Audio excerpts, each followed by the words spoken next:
Hello, everyone. I am Maisha Garrett. And I'm Kimberly Shanae. And we just wanted to take the time to thank each of you guys who have viewed and tuned in to our docuseries Life After. This has been such an amazing and crazy journey, and we could not have done it without you guys, our viewers, the ladies who trusted us with their story and their journey, our director, Ryan, and the amazing Tamara Ellison and her husband who allowed us to have this amazing, beautiful space that you can book. So make sure you do that. And we just wanted to literally introduce you guys to the Life After docuseries reunion, Where Are They Now? And just say thank you for tuning in. You guys make this dream a reality, and we truly, truly, truly thank you from the bottom of our hearts. We did it, friend! We did it, friend! Oh, sorry.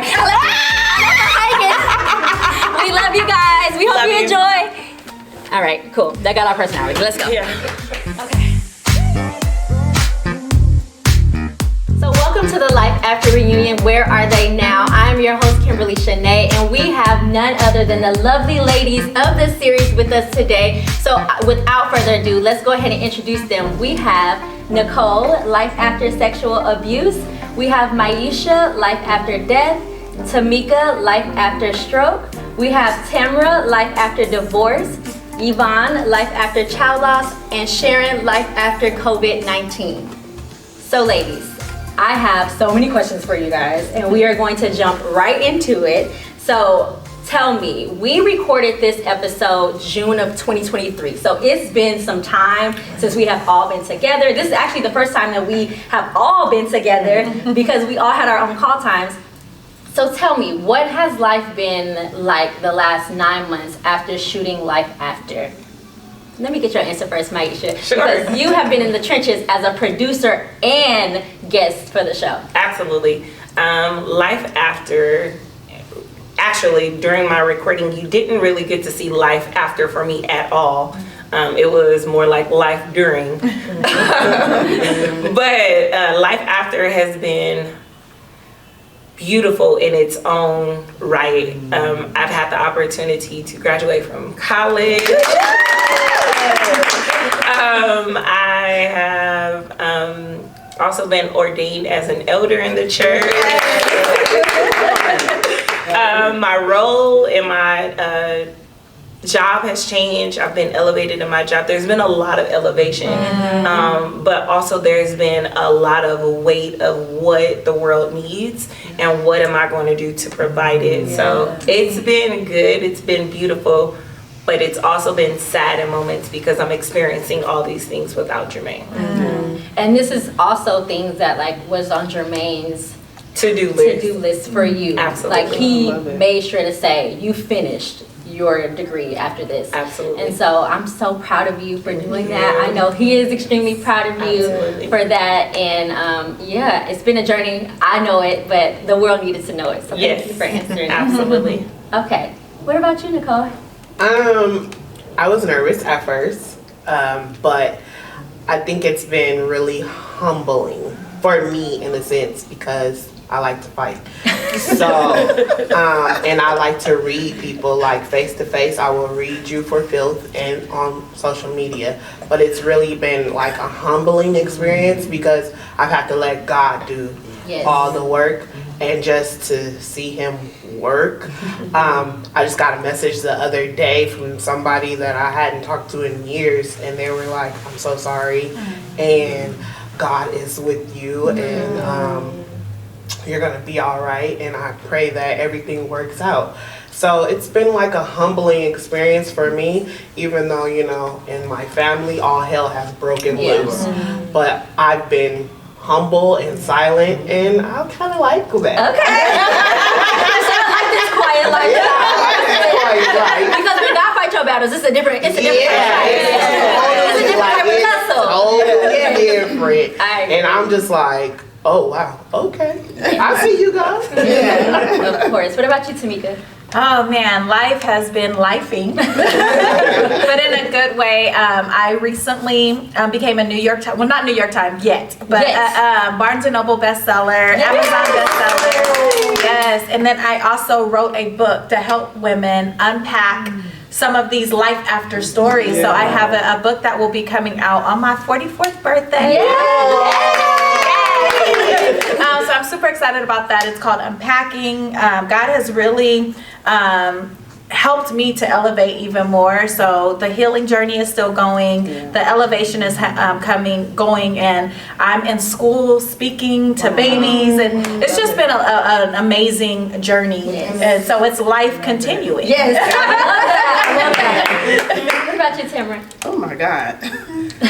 Just another layer of assisting women and men heal during their process of going through divorce or coming out of divorce or accepting that they are divorced, you know.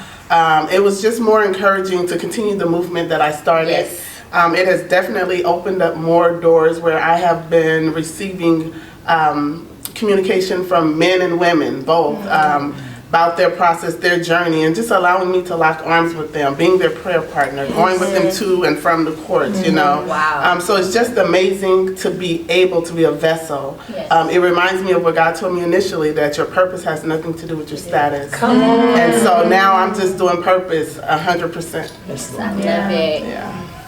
Yvonne? Yes, my mind is still blown. First off, I'm used to sharing my testimony, but it's never been on this of a larger scale. And so I did not expect this. I just opened the door. I said yes. So I'm just reminded of when you say yes and what God does. Yes, so just absolutely. that's where I am. I love it. Yeah. Sharon, what about you? Well, I've had a few doors opened as well. My pastor came to me a couple weeks ago and said, I feel there's a new platform for you. And offered our church or wherever the Lord leads to have that platform. Something I never thought about with a loss, but I'm embracing this next chapter. Whatever God has for me, I'm embracing it. Wow, that is awesome. Ooh, I mean, I follow you guys' journey on social media, and you guys should too. I'll have all that good information. But I followed your journey, and I could not imagine, as we finished the season finale, and Maisha and I were talking, we was like, we really did this, but the reality is that you guys really did this. Like, you made this possible. And when I think about when we first put the call out to the social media land, and then we started getting all of these applications, and then as we interviewed each and every one of you ladies and hand selected who we wanted to be on this show, we picked the date to record, and then you all said yes, and then you showed up the day of recording. So my question to you is, how did you feel going through that process, and then how did you feel the day you showed up to actually record your episode? So the day of the recording, I felt pretty numb. I didn't realize in that moment how numb I was, but I was very fresh in my process still. I was very nervous. I was afraid, like, who told us to do this? And why did we decide to do this again? I was very, very nervous in my process. But now I'm so excited that we did it.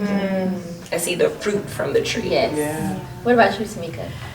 Same. I was thinking, I guess it happened so long ago. It was like 10 years prior to us recording. So I was like, oh, I'm over that. And then as you're sitting in it and you're telling the story, you're like, oh my gosh, and I'm thinking about my kids, and I'm thinking about the way that my life has expanded, and I'm thinking about what it could have been, like how my life could have been if God did not heal me from that stroke, if God did not deliver me from myself. And so now, like the day of recording, I was like, I speak all the time, but I was like, why am I so nervous? Why is this? Oh my God, because it's no matter how many times you tell the story, it's your story. And you have to sit. I always tell people, I don't stand on my story. I don't stand in my story. I stand on it. So standing on my story is going to help. And oh my gosh, like post-recording, so many people have been like, girl, how, so the day of recording was just like, I can't believe, and even now I feel like I'm about to throw up a little bit. It's just like, we just need a bucket. So just still in utter gratitude for, you all allowing this vision to come through. Yvonne, what about you? Day of recording. Everything tried to stop me. Like my womanly came and it was super heavy. I had to go to the restroom. I had a whole accident in the restroom. And I was like, no, why? But I pressed through, and I was like, okay, God, there must be something in the press. So I couldn't give up. But it was a hard day for me. Yeah. Everything happened. Sharon, how did you feel the day of your recording? The day of the recording, I think because you ladies had set everything up to welcome us and to make us feel warm, and even there was a spread of lunch, if I remember, there in the dining area, and so I didn't really give it much thought coming in, but once I sat there and then watched the episode, it's like, that was a lot. It was a lot. But now that I've shared my story, I think I am continuing on this healing journey, and just know that there's something greater on the other side. Yes. Tamara, how did you feel the day of the recording? The day of the recording, there's always this anxiety thing that I have. And it's because I want to make sure that I'm representing and representing God when I share my story, right? I want to make sure I'm not coming off as being bitter or angry, and that I'm literally talking about healing and not really divorce. And so I understand that I can say something that will hurt more than help. So on a broad scale like this, I have to be mindful and make sure I hear God and not just my emotions. So I spoke to him my entire way there, and even when I sat there, I said, okay, God, it's you. I sit down and please, you stand up. So. And I know that that's a hard thing to do because you still have to stand in your truth. Because this is my truth, this is my story, this is my journey. But I do want to bring glory to how you got me out of it. And that is a fine line. I tread very, I teeter-totter. I'm sharing mine because my flesh is still fleshing, okay? But you did that. What about you, Nicole? I would have to agree with Miss Tamika and Miss Sharon. Like, the spread was cool, but you have to sit in it. And so I did learn that from speaking out, because even though I was journaling, from speaking out about it, it made me feel even more complete. Because then it's like, oh, that did happen. But I'm not over it as I thought I was. But I'm getting over it. And my first thing is my kids. So it stopped with me. That's it. Nothing's happened in 17 years. Wow. So with my kids, you know what I'm saying? So it stops with me. So I think the more and more like everything is coming to grips, it's like, oh, so this is why you have been hated on since you were born, because you were here for a purpose, for a reason. And even though, mentally people have tried to drag you down, this is what you're really here for. So like I said earlier, like I've gotten so much feedback according to the 50% of the negative. It's like more people are like coming out and speaking out like, whoa, that happened to me too. You know what I'm saying? It's so crazy because, and this leads to my next question for all you ladies. After watching your episode, we have gotten so many comments and emails about that happened to me or a similar thing happened to me from each of you ladies' journeys. And I think that when we created this concept, this idea, we knew that, we didn't want people to feel alone. We knew that people had similar stories, but I don't think we all knew the magnitude of what that looked like. And so my question to each of you ladies is, what was it like watching your own episode? Because people had watch parties, like literally had watch parties to watch your episode. People commented throughout the episode, like the comments were lit. People commented after and shared posts. Like, how did it feel you sitting and physically watching yourself on TV and your episode and your story? Tamara. It actually was an outer body experience, so to speak. As I said earlier, I try to make sure that I'm representing God properly. So when I'm watching me speak, I am saying, was God getting the glory or was Tam getting the glory, right? And I felt that watching that particular episode, that God definitely got the glory, and that things were reached and people were touched that were available to it. Yes. Because you can give all of God, but if there's a wall up, you're not going to get through, right? So I just trust that, there were many people that were available, and it felt good to watch me just sit back and watch me do God, I love that. How did you feel, Iman?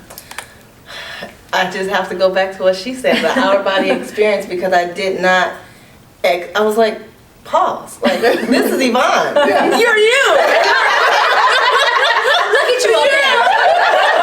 But I was so proud of myself, because if you go like before June 2023, I would have been like, yeah, right, I'm not doing that. Wow. Although I knew the call, I was comfortable in the background, comfortable in the shadows. I get it. But it's like now God's like, oh no. So yeah, it's just awesome. Yeah. How did you feel, Tamika? So I don't know why. I was like, my kids, I was like, come on, guys. And then I'm looking at them and they're like bawling and I'm bawling and I'm like, but the same experience, I was like, who is she? Like, she is me. Like, I am her. And I had to silence my phone because so many people were like texting me and messaging me and emailing me. And I'm like, I know, like, I don't know how you know me. It was really like, whoa, like you really came through all of that. And, so I think so often as women, we don't celebrate. We sit in our, like, the dysfunction or the pain, but we don't celebrate that we came out of it. And so afterwards, I was like, let's celebrate. Because I feel like it wasn't just me. It was me and my family who did that. Absolutely. Maisha, how did you feel watching yourself? I think I threw up that day. We actually premiered the show on the day that Jermaine passed away. And so for me, it was sitting with a lot of emotions.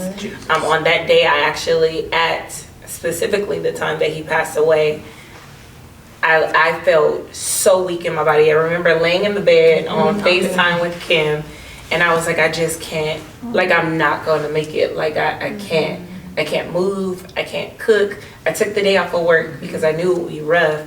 But watching the episode was really hard.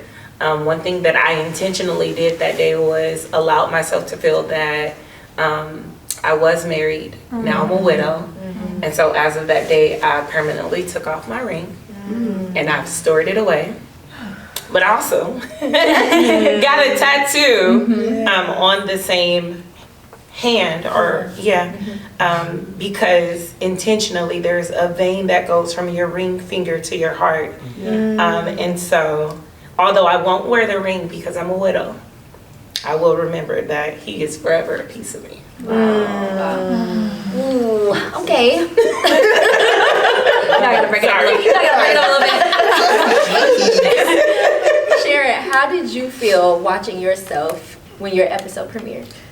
Even though my episode was titled Life After COVID-19, I shared so much of our love story that it made me smile, just reminiscing from the moment that I met Carl until the moment that I said goodbye to him. And so it actually felt good knowing that I had a love. Yes. And that my story, even though it ended before I expected it to end and didn't end the way I thought it would end, there was a lot of joy in between. From September 11th, 1999 to February 14th, 2021. There was a lot of love in between those two dates. And we all got to experience it on TV. It was amazing. I wanted some of that steak. Listen, I was like, your grandson might not eat it, but I will. Nicole, how did it feel watching your episode premiere? Jesus. I watched it by myself. Okay. They were asking me that I want to watch it, and I was like, nah, I'm good. I actually told my daughter I wasn't going to watch it, but I did watch it by myself. And to really look at myself up there talking, it's like, girl, only God was keeping you. Yes. Like, do you know how many? Yeah, that was nothing but God. And I was thinking on the way here, like, oh my God, God has kept me. Yeah. You know, when you like really sit there and look at things and like, that's God. I did call Maisha and was like, yeah, I'm not gonna be able to go to work. I'm not gonna be able to go to sleep. This is too much for me, and why did I do this? And she was like, remember the text message? And I was like, okay, yeah, that's why I did it. But I'm gonna call you when I go to work, so please have your phone on. Cause that next day, I was like, Maisha, like, Jesus need to be a fence right now. She was like, we got it. You're gonna be all right. I'm praying right now. Yeah, you're gonna have to pray. Because I'm ready to go to war. And not in the spirit. It's crazy because each episode, Maisha and I would literally like either text each other or FaceTime each other like, you ready? You ready? Because it was that intense of a moment. Like, we were nervous, not just about like how it would look on the screen and if everything would come out right and did all the edits look good, but we were nervous and excited for you ladies. Like, we wanted to do your story justice. We all did. We have had countless text messages and going back and forth about how we wanted to represent your story. And so with each episode, we were like, whew, you feeling that feeling again? Yes. Okay. You good? I'm like, okay. Like, literally every single episode, we had to pray and we had to just like, hey, like, we're good. We're gonna, and then at the end of it, we made, commented throughout the episode.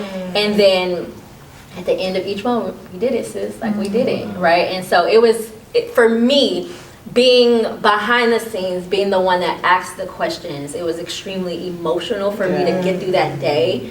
But it was even more emotional to watch it on screen because it was like, I see how these women are now thriving even more after we sat in that space in June. And so it was really, you guys say it's an out-of-body experience. I get it, because it felt like an out-of-body experience for us as well. All right, ladies, so now I have individual questions for you that our audience wants to ask. And so I'm gonna start with Sharon. So Sharon, in what ways have you found strength and resilience in the face of adversity after the show? Well, I've remembered during those hours in the week leading up to Carl passing, how I was really calling out to the Lord. I was on my face, just asking the Lord to please save him. And it has brought me back to that place of surrender. And just learning to cry out to God for myself again. I went through a disappointment. Like I said, during the show, I prayed for God to save him and bring him home, but it didn't happen the way I wanted it to happen. But that doesn't mean that you stop praying. You continue believing that whatever God says is going to be for your life, that's the way it's going to be. So it brought me back to a place of prayer and surrender. Wow, prayer and surrender. Oof, that's a good one. That's good. That's good. Tamara, so I have a question for you. What new opportunities or passions have you pursued since the show that have brought you joy and fulfillment? Well, since the show, I have definitely allowed myself to open doors that actually appeared as walls initially. The more available I became to my calling and what my purpose is, the more that wall began to appear as a door. And so now I am literally turning doorknobs and walking into rooms where my name has been spoken in before I even got there. Doing conferences where we're literally educating how important healing is has been my thriving point since the show. And I'm just grateful for an opportunity to be a vessel, right? I know people see the face, but I see the face. And because of his face, I can continue to move forward in the healing process for myself, right? Because I'm still processing through my healing. And those people who I have locked arms with are a part of that, and I'm just grateful for those opportunities, including you all. We're grateful to have you too. You're stuck with us. Yvonne, can you share with us how you've dealt with the challenges you faced and how it has shaped your journey since the show? I would say the lack of support, because some people they've heard my story. 'Cause with loss, people don't like to talk about it, Right. and so it's swept under the rug. But I'm like, no, we're gonna talk about it. But doing that, people are like, all you talk about is loss. Like, that's not your portion anymore. You have your twins, you have your kids, but it's like, no, like, people are being touched by the story, so I have to continue to share. So that was a challenging feeling alone, more alone. Because with loss, you already feel alone, but more alone by those closest to me who I think will have my back as a result. But it's like the ladies share, it's opening doors to use my lonely voice. And I'm like, podcast, and God's just opening the doors, like they just swinging open. I love it. Tamika, what lessons have you learned from your experiences that has helped you navigate life challenges and continue to thrive? Oh man, I think the biggest lesson is, like, my sis said, is God is my source. Like I cannot literally do anything without him. I think I understood that, but I didn't know that before. And now, like, I know that. The other biggest lesson is I have nothing to hide. I have nothing to protect, and I have nothing to defend. My story is my story, and that's it, know? And the ultimate lesson is I have to take care of me. If I don't take care of me, I can't take care of anybody else that I'm assigned to. For sure. And I definitely got that after your episode. I shared your episode, like, to everybody who was stressed. For real. Absolutely. Let me give you this. Nicole, how has your relationship with family and friends evolved since the show, especially during difficult times? So, I'm trying not to laugh. I really am.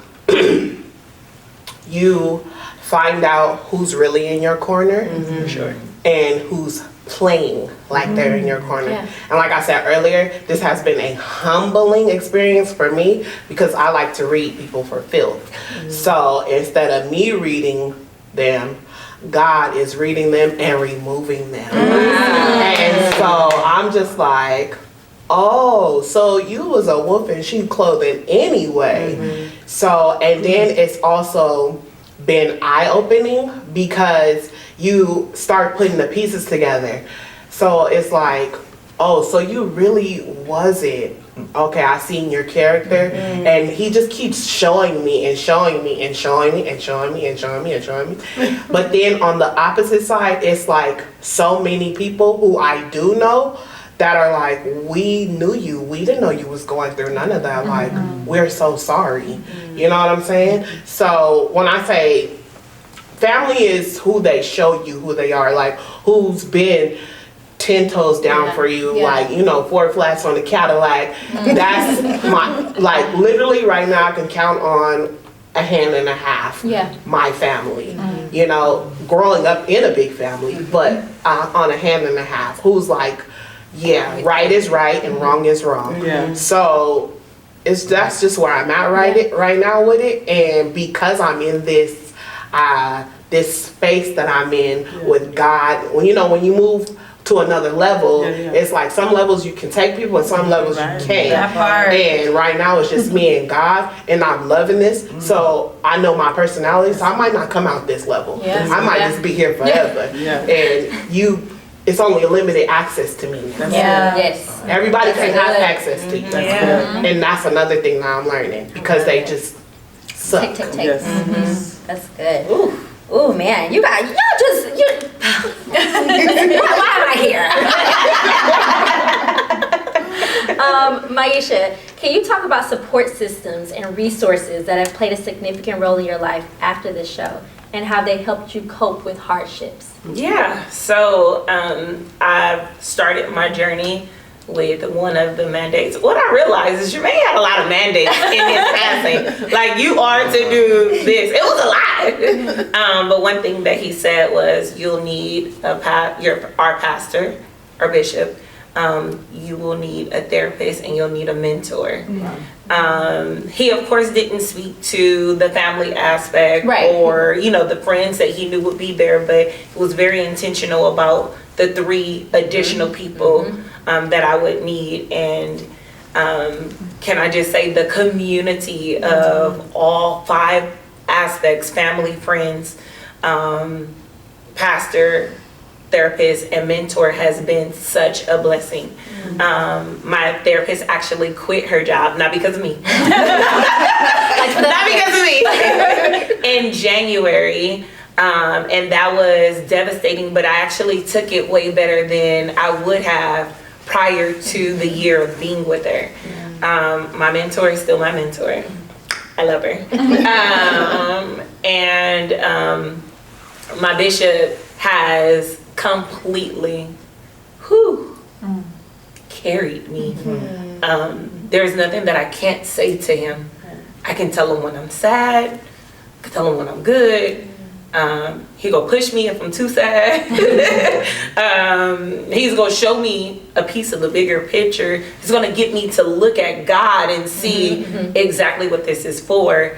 When it comes to the community, baby, Locked in. ain't no switching. Ain't no switching. Like, and I'm talking about from past churches to my current church.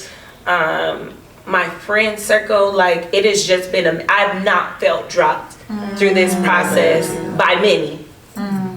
There's some, but by not many. And I always tend to look at the bigger part of community versus the smaller part.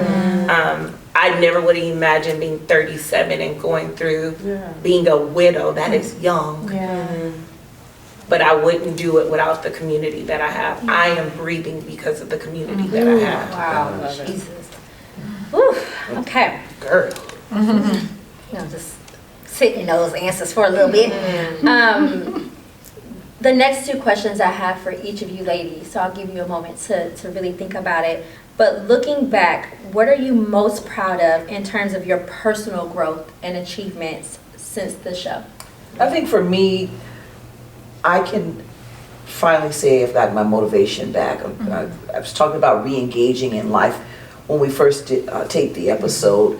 Some things that I had put on the back burner and wasn't ready to face, I'm doing those things now. I've started writing again. I've started just being myself again and opening myself up for love again. Wow. I don't know why that just made me really emotional, you guys. I'm sorry, I may need to be. Wow. Thank you for sharing that. Ooh. Good. Okay, who's next? Y'all don't be taking me out like this. Okay? I'm just trying to get through these last 2 questions. For me, what I'm most proud of, or I feel like personally, is I'm currently walking through a season of my life. My biological mom was diagnosed with stage 4 cancer, and it's on her brain and on her spine. And I thought, because of my own childhood trauma, that I wouldn't be able to care for her, but I'm literally her caretaker. And it has grown me in ways that, I spoke in my episode about reparenting myself. And if I didn't do that work, I wouldn't be able to do what I'm doing for my mom now. So it's the books, the podcast, all those amazing things that's not what qualifies me to do this healing work. It's the fact that I really go deep, and I feel like that is my biggest testimony right now, because I believe the word of God, and when it says honor your parents, he doesn't say if. Honor your parents, if this, honor, so although I thought I wouldn't be able to do it, I'm walking through that right now. That's so dope. As you speak about your mom, it reminds me of, in answering the question, it reminds me of, because I lost my dad in 2016, and on my episode I shared how I was the only child that my parents had together. It was them, and it was them, and it was me, right? Since then, and I had always spoke that I'm okay with it being this way, but I don't think I really was okay, right? And so since then, I've had an opportunity to share that with both sides, both sets of the siblings, right? Because I had to really understand that when the scripture says that a priest is without honor in his own home, that thing is real. So in other words, those people that you expect to be your biggest cheerleaders or to, you know, support you in certain ways. They may not be, but guess what? It doesn't mean they're not supporting you. That's right. They're supporting you in a different light, a different way. They may be praying for you, and no one has to tell you, hey sis, I'm praying for you. Hey sis, I'm proud of you, right? And so just having the opportunity to not hold that in, but literally share that with them, how I felt alone on that journey, in the journey of just being the only child my parents had together. I think that was a success since the episode and the taping, and I'm just grateful that I had an opportunity to free myself of that for real. Because I talk about healing, right? And sometimes I have to look in the mirror at myself and say, no, heal for real, Tam, right? So I'm grateful for that. Wow. Yeah. That's awesome. What about you, Yvonne?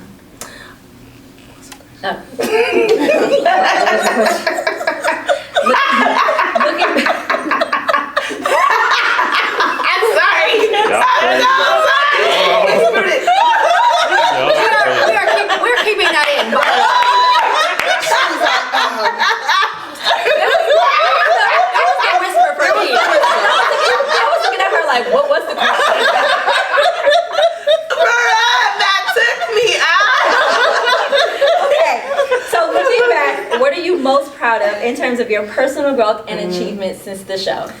Oh man, I really seen how the Lord has really kept me. Like it didn't matter what maybe made me stumble a little bit, but he's like, okay, we okay? Let's go to the next one. So my resiliency. Wow. And just the showing up for myself. Like I really was encouraged by seeing me. Like you go girl for real. So that would say. Okay. For me, greatest achievements have been continuing to raise those kids. Jesus. Writing a devotional. Yes. Being alive. Ooh, yes. I can remember the moment walking out of the hospital. I didn't think that I would live much longer. But those things are achievements to me because I'm here and I'm walking and I'm making life happen. And I'm trusting God through it. What about you, Nicole? Freedom. I don't have to walk around feeling like somebody's gonna tell my business because I put it all out there. Yes. And I found out that truth doesn't need defending. You don't have to defend the truth. Yeah. I do got receipts though. So, you know, but my prayer life, I had one right after my mom passed. I did have one because this is like the 5th year she's been gone. But after this episode came out, I was like, Father God. but yes, Jesus be a fence, and he's been fencing ever since. All right, ladies, so the last question. What advice would you give to other women facing similar challenges in their lives based off your own experiences and growth? Can I go? Yes. I don't want to forget. We don't want you to pick Trust God's process. Like if it doesn't make sense to you, to trust it, because obviously you can trust him if he was doing things way back in the day and it always lined up. Like just trust his process, not trust the process, but trust his process because he knows what he's doing. What about you, Sharon?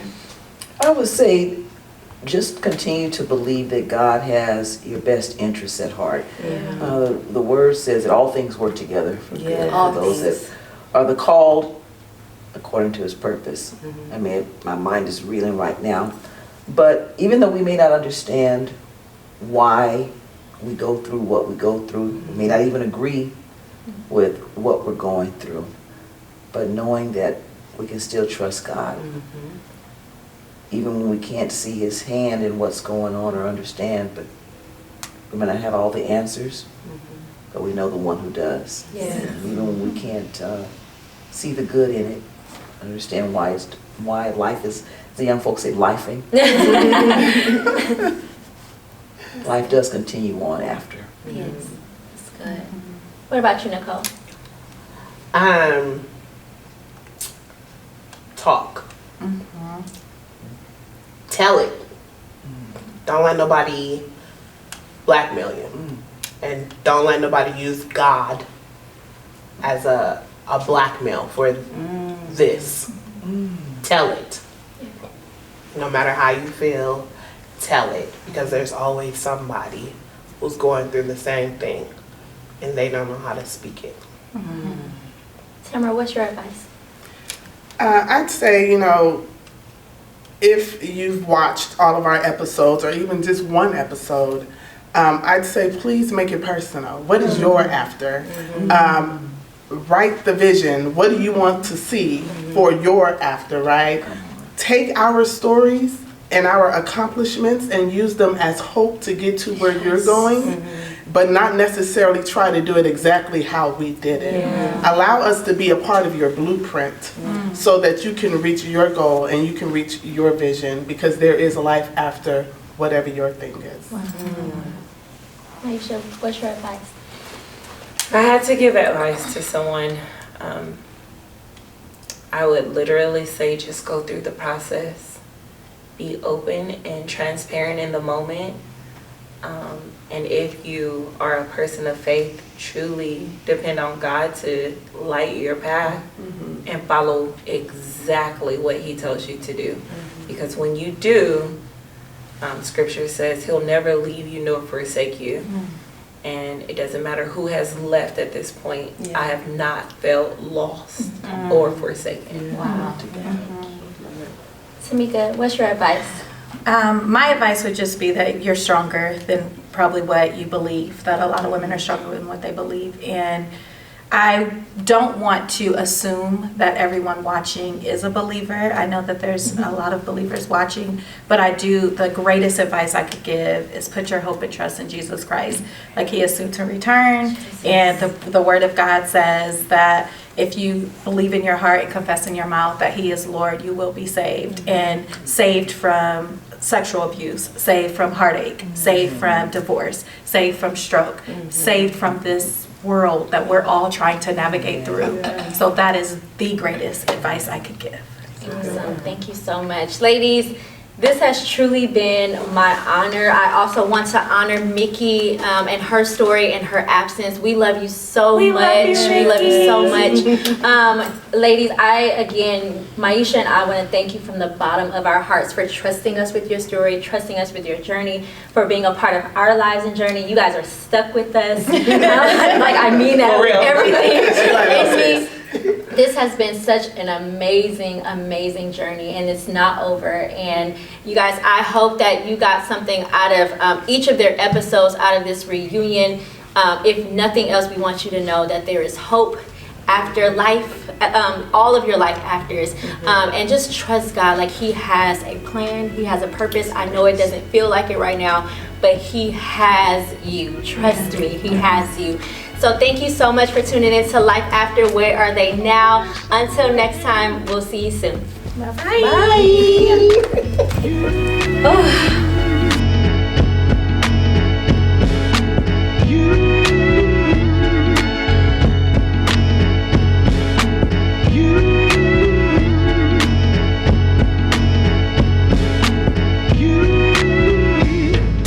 Impossible to do, reciting the makings of you.